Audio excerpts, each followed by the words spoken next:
15 दिवसांमध्ये मराठी पाट्या लावा अन्यथा कडक कारवाई करू असा इशारा आता देण्यात आलेला आहे।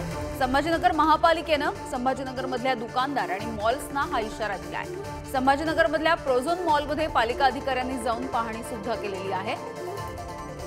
त्यामुळे अवघ्या काही दिवसांचा वेळ देण्यात आलाय। 15 दिवसांचा हा वेळ दिला गेलाय।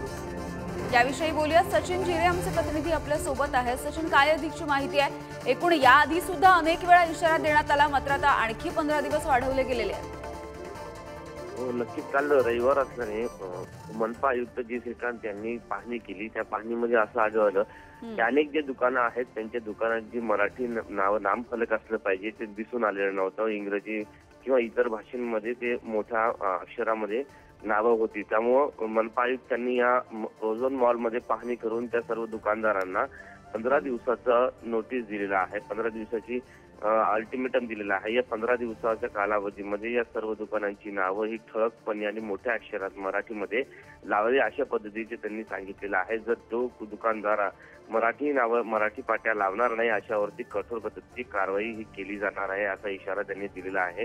आपण पाहिलं की मागे देखील मनसेने आंदोलन केले होते आणि अनेक नामफलकांची तोडफोड केली होती छत्रपती संभाजीनगरमध्ये।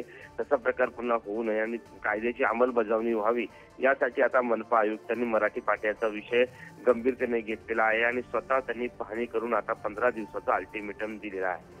अगदी सचिन, मात्र या आधीपासून हा मराठी पाट्यांचा मुद्दा मनसेने लावून धरलेला दिसतोय, कारण राज्यभरामध्ये या सगळ्या पाट्या असाव्यात असं मनसे म्हणतंय। त्यानंतर कोर्टाने सुद्धा याचा फैसला दिला। आतापर्यंत संभाजीनगरमध्ये कुणावरती कारवाई झालेली आहे का?